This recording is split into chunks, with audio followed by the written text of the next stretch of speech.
This lecture I want to talk about writing to a file. We're going to concentrate on writing to a text file. What we're going to learn about is how you can write characters, how you can write strings, and how you can write formatted output. The three ways also that we were able to read. So there's three functions that you really have to be familiar with in order to do these things. The simplest write operation is provided in the function fputc. So just like there was an fgetc for reading characters, there's an fputc for writing characters. This will write a single character to a text file, fputc. Not as efficient as writing strings, but sometimes necessary. It takes an integer as its first parameter and a file pointer as its second parameter and returns an integer. The function writes the character specified by the first argument to the file identified by the second argument. So the file pointer represents what it always does, the file that you want to write to. And then the character you actually want to write to is your first parameter. The returned character is what was written if successful. Remember, if it returns EOF, it means it was a failure. If it returns anything other than EOF, it means it was success. In practice, characters are not usually written to a physical file one by one. It's extremely inefficient. The putc function is the equivalent to the fputc. You often see this used as well. It requires the same arguments and the return type is the same. The difference between them is that the putc may be implemented in the standard library as a macro, whereas fputc is a function. So not a ton of differences, but we haven't learned about macros. So we're going to stick with fputc for writing single characters. And for an example, it's pretty straightforward. First thing you have to do as always is you have to open up the file. Before that, we do declare our variables. We declare our file pointer, should be initialized to null, and then our integer, which we're going to write.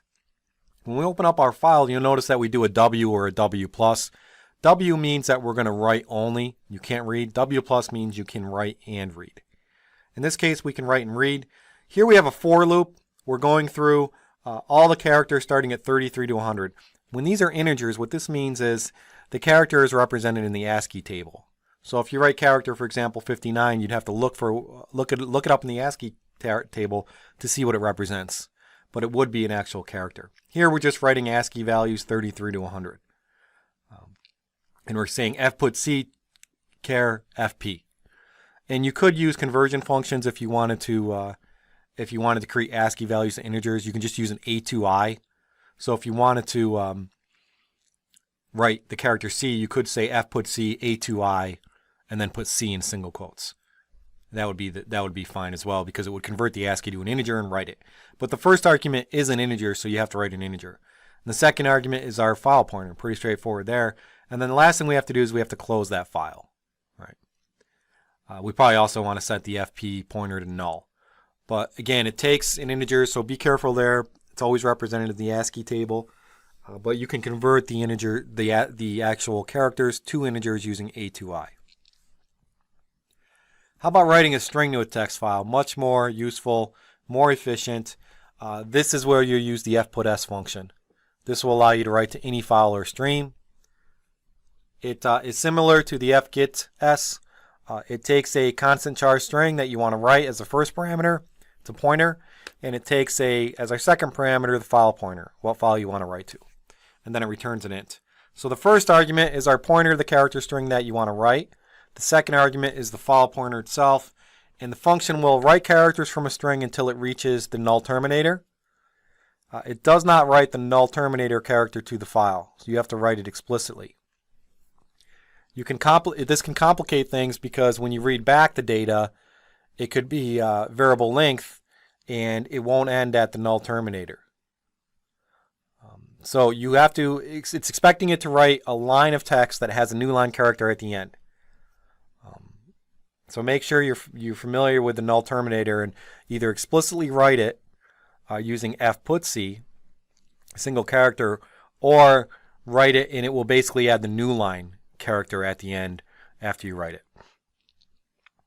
So it's expecting that new line character to be there. You have to explicitly specify that. This is pretty straightforward in terms of code. You just say fopen, fputs, writes a string in the new line using the file pointer, and then another fputs here writes another string, and then you close it. So in this case, we wrote two strings, two lines of code actually, or two lines in the file. This is C programming, and then this is a system programming language. and we opened up the file with W+, that's for reading and writing. The right examples are pretty straightforward.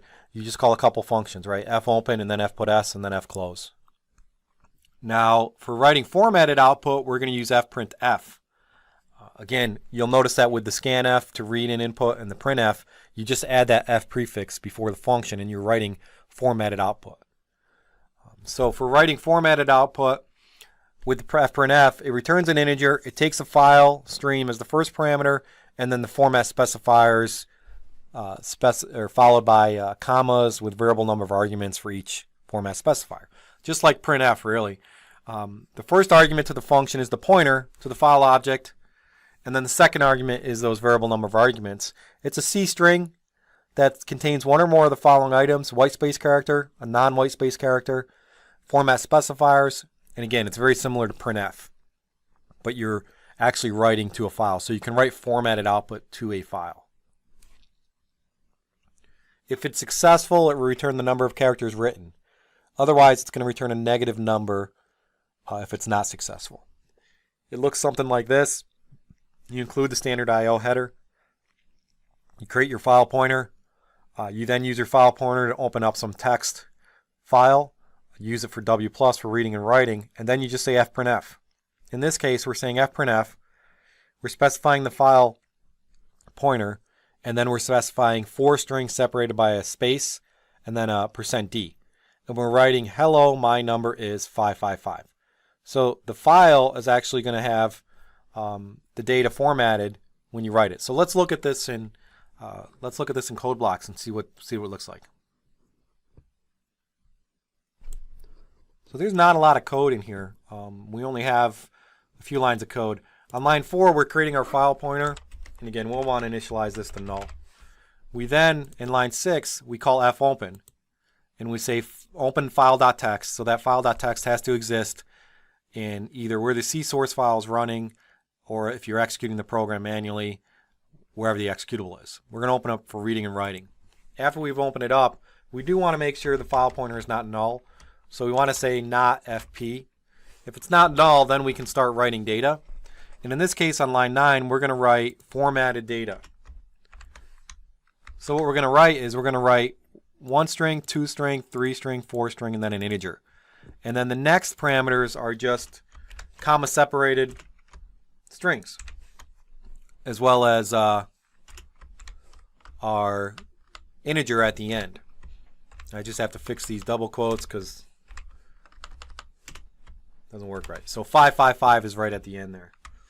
And it's going to then close the file and return it. So let's go ahead and try to build this and run it. And we're not going to see any real output for running. We're going to have to look at what the file looks like. So when we compile this file, you want to make sure your if statement, it says not equal to null. To do a not fp is not right. Make sure it's not equal to null and then print to it. So when we run this, again, you're not going to see any output. It's just going to run. And then when you look at the file inside the directory, you'll see that it contains the input in a single line. Hello, my name is FPP, or at 555.